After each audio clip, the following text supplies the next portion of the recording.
morning. Welcome into the form, and the good racing continues. This time we head down south to Wingatui, their feature race, the Group 3 White Robe Lodge at Weight for Age, and we head to Taranaki for their Group 3 Taranaki Cup, and plenty of features on the undercard. To talk you through these races is Aidan Rodley and Justin Evans joining us on the form. Good morning to you, team. Let's have a look what's coming up on the agenda. We'll be starting with the Group 3 White Robe Lodge preview, our racetrack as usual, the Taranaki preview with the Group 3 Taranaki Cup, the Wingatui features on the undercard, including the guineas, the harness with the whale, plenty to talk about there, and the best bets. We'll be trying to find you a couple of those this weekend.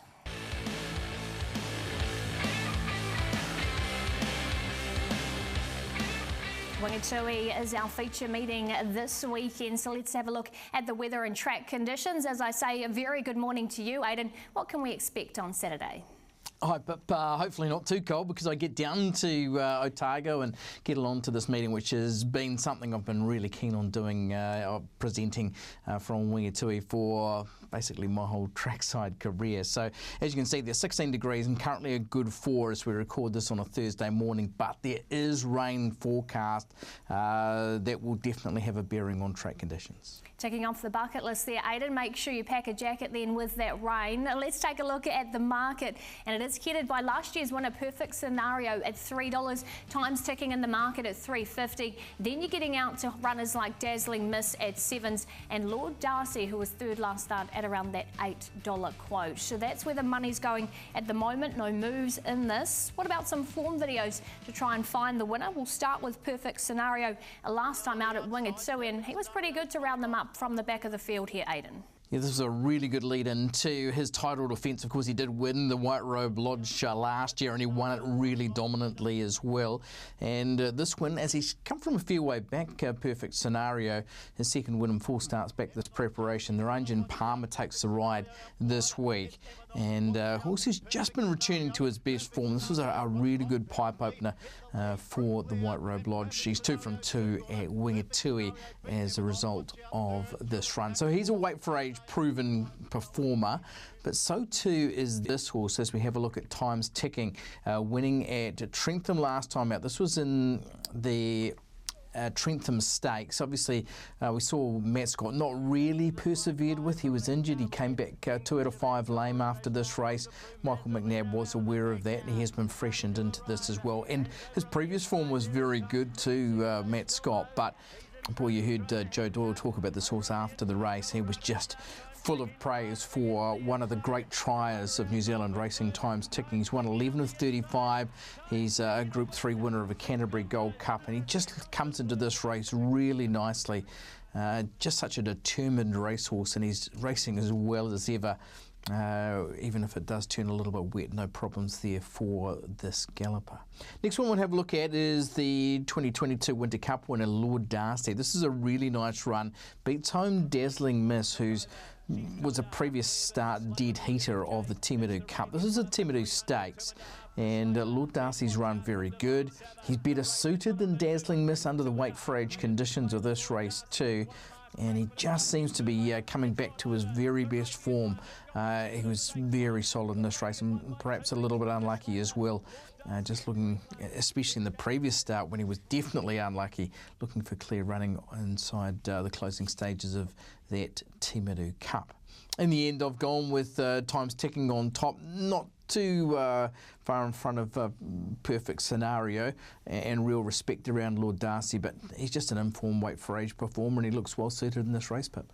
And a nice price too at $3.50. So that's what Aidan likes in one of the features. Don't forget too, the first of 4 races on your big Saturday bonus back opportunities as well. So if you don't find the winner, but you finish 2nd, 3rd or 4th, you'll get a bonus bet up to $50 in your account on your first fixed odds investment. And that's from Wingatui, of course, New Plymouth, Caulfield and Rosehill. And if you want the oil from key connections leading into Saturday, well, make sure you tune in to the Punters Lounge Live nice and early with Bevan Sweeney at 11 a.m. on Saturday. Time for our racetrackers. Pop these ones down in tab.co.nz. We'll start with you, Aidan. Who have you found this week? Taking you back to Karaka Millions night, such a great night of racing at Ellerslie, and we did get through the card. We got to the last, and have a look at this horse back third last about this point, just as sharp. This was a run and a half. He's run his last 800 metres 3 lengths faster than Orchestral, who's blown them off the racetrack. Look at him late out very wide. This is a Derby trial and a half. We saw Craig Grulls doing the riding for the Rogersons, and well, that is a horse who's saying, look at me for the New Zealand Derby.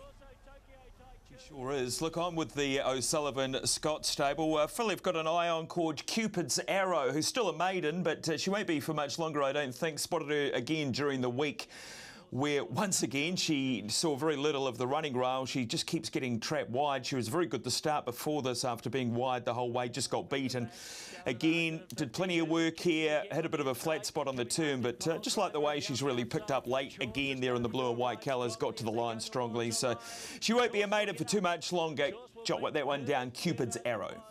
And I'm going to take you back to Pukekohe a couple of weeks ago on the Sunday last race. That's all she wrote for the Moroni Gerard team, just around the 350 metre mark. Prior to this point, you'll see she gets absolutely stopped in her tracks by sharp-dressed man there. Then Vinny's got to bring her to the outside. It's about this point, a little bit before this, but she hits the line beautifully. Sectionally, she was very good. So happy to note her down. I think she will be picking up one shortly. I know our owners asked me to stop tipping her out. I'm sorry. I'm going to stick with her again after that performance. I think she was stiff. So here's a summary, just as sharp for Aidan, Cupid's Arrow for Justin, and I'm going to go for That's All She Wrote. Pop them on tab.co.nz in your race trackers.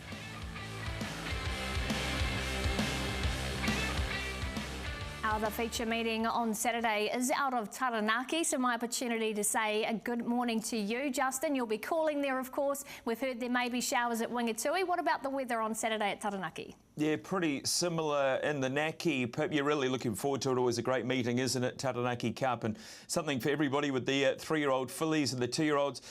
Look, some quite heavy showers on the Friday forecasted on the day itself. Some showers around again in the morning, hopefully clearing up by the looks by the time we crack into the racing. But by then, who knows what, just depending how heavy that rain is on the Friday, I guess. Soft 5 at the Mo when we record here. It may shift a little. We will watch and see, I suppose, Pip. We certainly will. Well, let's have a look at the market for the Group 3 on the program. It is the Dennis Wheeler Earth Moving Taranaki Cup this year, option 406. And Predafu heads the betting, joint with St. Alice at 4.5 apiece, Colorado Star at $5, and then you're getting out to runners like Dark Destroyer and Dionysus at a nice price. And of course, the New Zealand Cup winner there, Mahajan at $18. And speaking of them, well, let's go back to the Martin Collins New Zealand Cup. Wow, very good performances from 3 of the Taranaki Cup rivals on Saturday, Justin. Yeah, good to have them back. 2 of the 3 haven't raced since. The winner, of course, was set to race at Trentham last week and missed that, so that could be a bit of a query. Nest Egg was so good in this race, probably the run of the race. The winner was beautifully ridden. Nest Egg did all the work early, tried so hard, and has had that run to tune him up for this, of course, at Tauranga. And the local there, who gives the locals a chance, Also Savvy, is also fresh up from this New Zealand Cup effort. So, look, they're all chances in a very open Taranaki Cup. I thought Nest Egg could be one of the better roughies in the race. He had that run at Tauranga a week or so ago. Was out the back the whole way, but would have been in need of that. So his run in that New Zealand Cup was excellent. Here's the Waikato Cup. 3 contenders here, 3 good contenders as well. This is a good race to watch. Karuba Jack, who went on to win after this, of course. We also have Mary Louise back there in the yellow, who has been so good since, obviously, going on to win the Wellington Cup. The winner here, too good on the day. He looked perfectly set up, Dionysus, and he was a bit too strong there for Predafu and Karuba Jack as they drew out. So, look, he's a good chance. He's obviously heading towards the Auckland Cup. Back in trip, not as well off at the weights.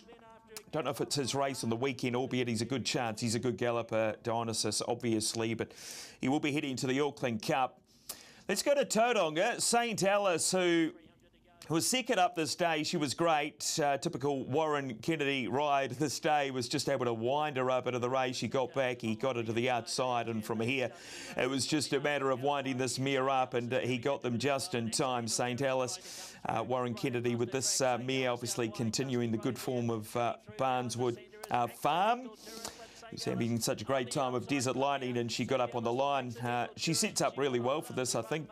Out of that mile victory, third up, and Amir, who's always had good talent. So, look, it's an open race. Pip, and interestingly enough, Ryan Elliott is looking for a hat-trick. He's won it the last 2 years, and he won it last year with a horse called Colorado Star, who may well go back-to-back. Good luck to the in-to-win team.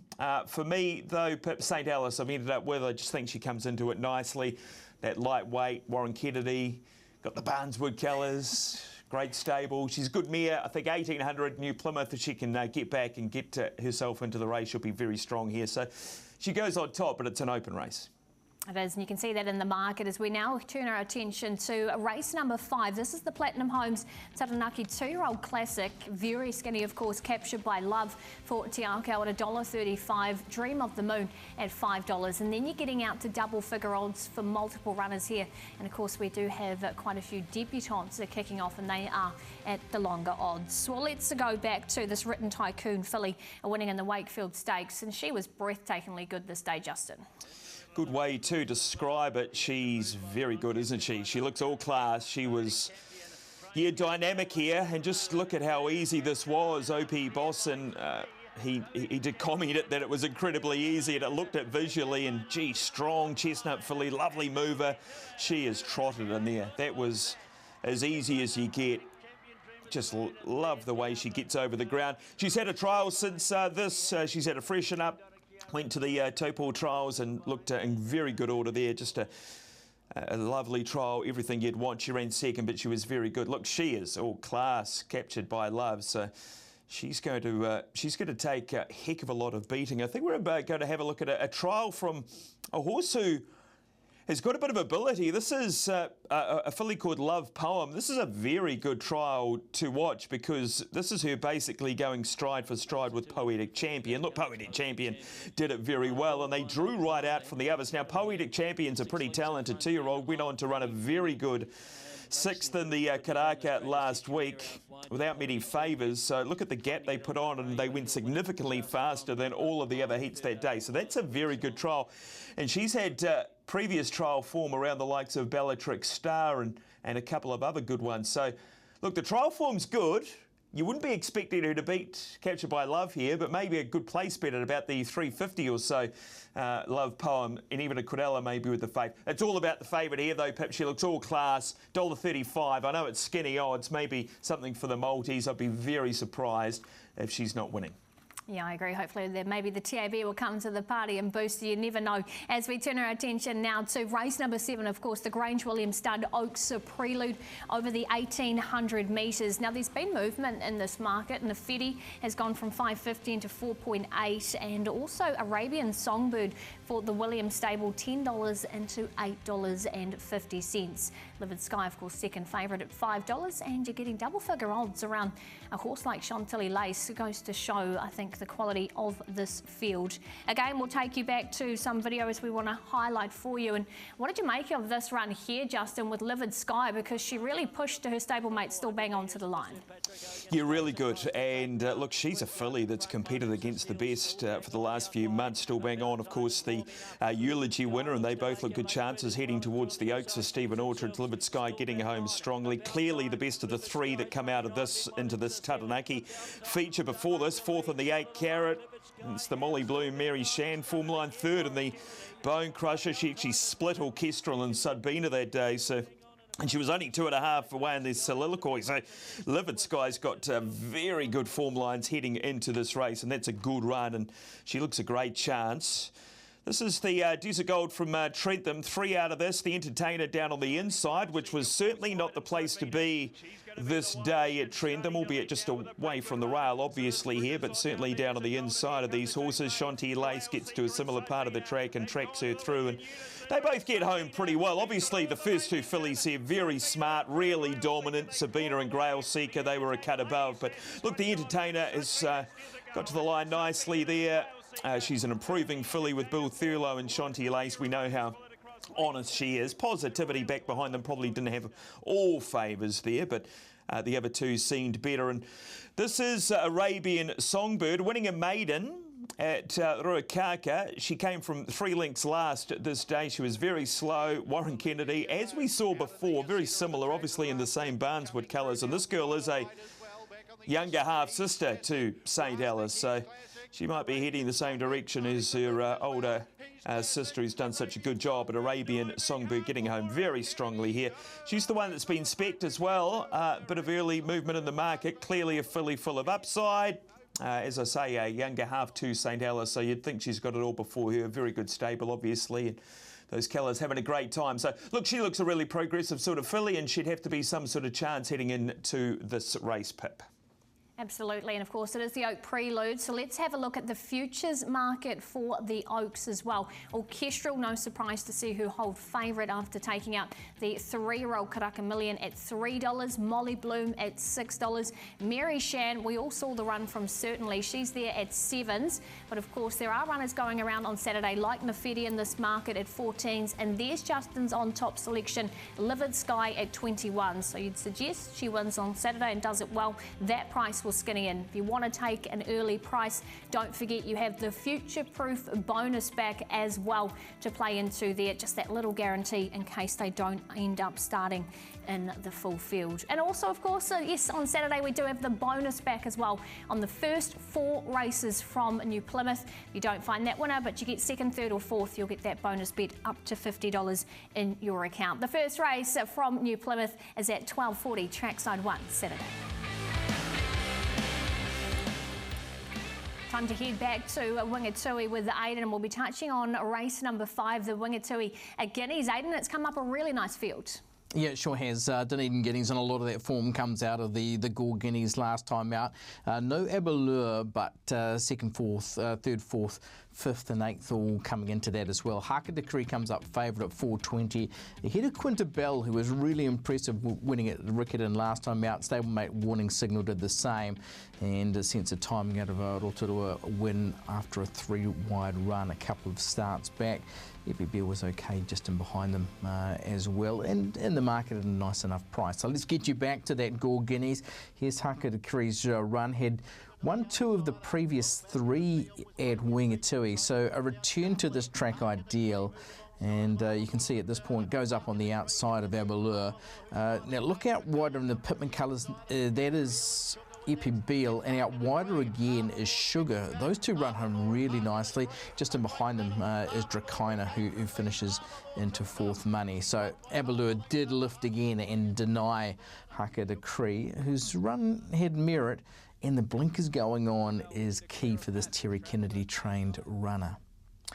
Next one we have a look at here is Quinta Bell. This is the win at Riccarton last time out. That was the first win basically since the Group 1 1,000 Guineas appearance. Interestingly enough, 4 horses out of the Group 1 1,000 Guineas go around in this race. Also Sugar, who ran 12th, Epibeal 16th, and Warning Signal, who ran 18th. So yeah, it's a plucky performance here from Quinta Bell, and Joe Doyle does the riding for the Shane Kennedy and Furlong stable with definite form credentials to boot.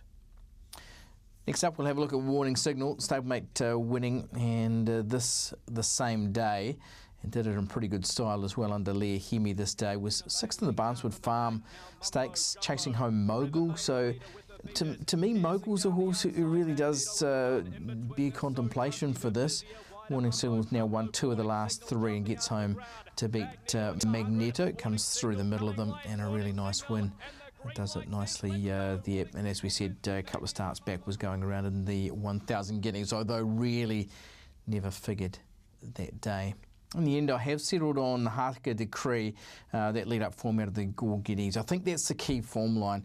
I really thought Sugar was potentially the main danger at a nice enough price as well, but with Haka Decree, Pip to win the Dunedin Guineas. So Aidan's with the favourite in the Guineas. Now let's move on to race number 7. The Positive Signs Print Dunedin Gold Cup over the 2,400 metres. Capo del Impero heads the market at 420.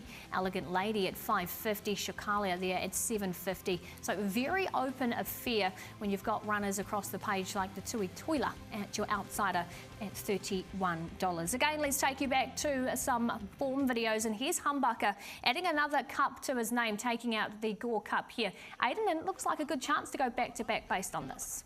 Yeah, interesting just to see where he does fit. 850 in the market, so bookmakers are saying maybe, but he did really kick away to score by 4 3/4 in the end, beating Home Exchange.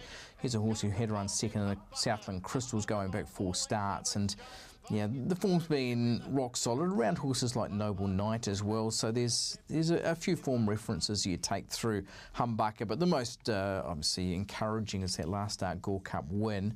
Here's the run of Capo del Impero. Look at where it is in the map here as we pick them up on the bend. This is in the Waikouaiti Cup at Wingatui a fortnight ago. He goes through the middle, spears through them. Afterwards, he got a 5 kilogram penalty, but now getting to this open handicap where there's a 58 kilogram top weight, he's pushing horses down, he's compressing the handicaps, and because of that, he is actually in extremely well. Takes, for instance, the run of Elegant Lady, who is excellent, into third. He meets Elegant Lady a kilogram better off. Just a tricky barrier draw for Corey Campbell to negate there out in barrier 12, but again, it's not a race with a great deal of speed. Here's Elegant Lady, who's been a model of consistency. Finished strongly for third in that Waikouaiti Cup that we just saw off the video. But as I said, it's got to turn the tables on Capo del Impero with a weight deficit this time round. But he'd won the previous 3 and done it really nicely. 14 starts, 9 times in the first 2, plus has placed in that Waikouaiti Cup leading in. So obviously has to be a contender in the race. I'm going to stick with my selections around that video, but very squarely in the camp of Capo del Impero. Despite the barrier draw, I think it's the key form lead up, and who would have believed, after that weight penalty, that he'd be coming in so well under the stakes conditions of the Dunedin Cup. And another one that's in that market as well. Don't forget to Wingatui, $30,000 guaranteed late quantity. Aidan will be on track trying to help you find this as well on races 7 to 10 at Wingatui. And we also have the same money on offer at New Plymouth too, races 6 to 9. Make sure you catch the action with Aidan the first race at Wingatui, 11:52 on Saturday. Yes, it's time for a harness preview with the Whale, and we've got a really nice race to look forward to out of Addington on Friday night. Craig, as I say, a very good morning to you. Looking forward to the return of Oscar Bonavena. Yeah, good morning to you, Philippa, and to the form viewers. Yeah, it's great to have him back. He's been off the scene for a month. He's come up pretty short here, Philippa, at $1.20, taking on the likes of Smoke and Bandar, Nazareth. It's a good field, but he's just dominant. He's won his last 4 starts, the most recent of them being at Invercargill on the David Moss Group 3 level, where he just showed his speed. He got a beautiful trip in the 1-1. He peeled at the top of the lane, and Mark Purdon pulled the plugs at about the 150, and the race was all over. He beats the grey trotter here, Smoke and Bandar, who battles away okay. He just gets in here so nice, and isn't it good to have Natalie Rasmussen back on board? She's been off the scene for 6 months. She's actually driven this horse 4 times in the past, actually never won on him, but I think she'll be winning here on Friday night. 2,000 metre stand, good beginner. He ticks all the boxes, and he's the highest rated horse in here. You've got to remember he's won the Dominion Handicap, the Flying Stakes, of course the Green Mile, and the David Moss in his last 4 starts. $1.20, hard to take him on at that price. Maybe Smoke and Bandar might be the one to play into at $6. Now he's $2 to run top 2. The best version of him's competitive. We know that. We saw that during Cup Week, second of the Dominion Handicap. This is his last win 2 starts ago at Omakau. Mobile, found the front, took the trail, got up the inside, and too good for them. In a good field. Majestic Man, loving the port. Time on my side. This is a hot field, but he was too strong for them. If you're backing Smoke and Bandar, you want him to step. You wanted to get in front of Oscar Bonavena, and that gives him a top 2 chance. I don't think he's got the speed of the champ, but I do think he's the best next chance in the race. And he's 18 rating points higher than anything else in the field. So the first 2 dominate. You've got to have a bet in the race. I'm definitely going to back Oscar Bonavena because he's the best horse in the race. But at $1.20, there's not a lot of meat on the bone. I'd say Smoke and Bandar, top 2 at $2. He's definitely worth a play, or maybe the exacta of the first 2 favourites. But they look to dominate what is going to be a great race. Like it, Craig. That's a look at Addington on Friday. What about Over the Ditch on Saturday? It's Southern Stars night, featuring a few that are in the race, Craig, including, of course, the superstar Leap to Fame. Yeah, well, he's the best horse in Australasia, Leap to Fame at the moment. His record's phenomenal. Of course, the winner of the Inter Dominion, the Blacks are fake. He's got a medium draw. He'll probably come into barrier number 5, with the one being a ballot here. He's $1.45. Catch a Wave $6. Don't Stop Dreaming at $9. They're your top 3, and then you're getting up the likes of Better Eclipse, who's $16. Let's have a look at his win at Albion Park last time. He rolled forward mid-stages. The stablemate Tim's a Trooper in the trail. They didn't go overly quick. It was 155, but the last quarter, that's what you like to see, because that was the only time he let him down, Grant Dixon. He ran over 26 seconds. Did it very, very easily. There's a lot of gate speed drawn inside him here. Catch a Wave's very quick off the gate. Typo, the former Northerner, and Sia Art. But you think the lead's there for him, and you'll probably think Catch a Wave will hold them off the gate early. Wait for Leap to Fame, and if he finds the front and the form that he's in at the moment, he's definitely the horse to beat. What about Better Eclipse as well, Craig? Obviously won at Melton on the track. How do you rate that form compared to what we just saw? Well, he's a horse been in great form, just the barrier draw. He's drawn out wide, and that's why you're getting $16, Philippa. But you go back to his Inter Dominion placing behind Leap to Fame. Of course, he went round last week, and he was pretty good. That was in the KC Classic. So you picked him up at the top of the lane here. Don't Stop Dreaming's getting his momentum out wide. Better Eclipse is in between them. And you just think at this point, Don't Stop Dreaming's going to get there. Maybe his condition run out 50 metres from the line, and Better Eclipse came back underneath him. I don't know where he posies up, and I'm not sure how he's going to get into the race. All I know at the moment is he's going great. And as a target after this, will probably be heading towards New Zealand and maybe a race like the Grins for $1 million. So Better Eclipse, he deserves his chance. Just where he maps in the race is unsure. And the chances don't stop there, Craig, because we want to have a look, of course, at the Group 1 Ballarat Cup. What do you think about the form coming out of this? Well, Kanina Problema is a front runner and drawn second row draw. Now, it got a nice soft lead last start, and then it got around nicely, and they sprinted hard from the 400-metre mark. The horse I want to highlight to you is definitely the horse out wide making ground and Catch a Wave. First up after a very long spell, sustained a long burst, and really has got the barrier draw to use this week. Now, Kavina Problema, after winning the Ballarat Cup, would you believe $61 because it's drawn the second row. Catch a Wave just came to the end of it. You can see Better Eclipse running on. I think the Miracle Mile winner from barrier number 2 is more than likely going to hold up here and wait for Leap to Fame. If he gets the cold shot, 2,700 metres, we know his quality, and second up, he's definitely hard to beat. For me, can't go past Leap to Fame. Each way bet, definitely Catch a Wave. And maybe one to pop through multis there, Leap to Fame. Well, let's have a look at the updated market, of course, for the race by Grins, featuring quite a few of these runners, including Leap to Fame. We've got the Kiwis in there too. Hitting the market currently, you can see $1.60 Leap to Fame, Don't Stop Dreaming $4.20, and Merlin at $8. Of course, these prices could skinny in as well after Saturday. What about race number 2 at Melton, Craig? We want to talk about, of course, the Great Southern Star. For those at home that don't know, what is it? Well, what it is they have 2 heats. They have races 2 and 3. They're over 1,720 metres. The first 5 go forward to the final 10-horse field 2 hours later for $300,000. It's a great concept. Obviously, 2 races in a day. It doesn't suit most horses, but some can cope with it very well. This one's an interesting one because I think the first heat's probably the weaker of the 2 heats.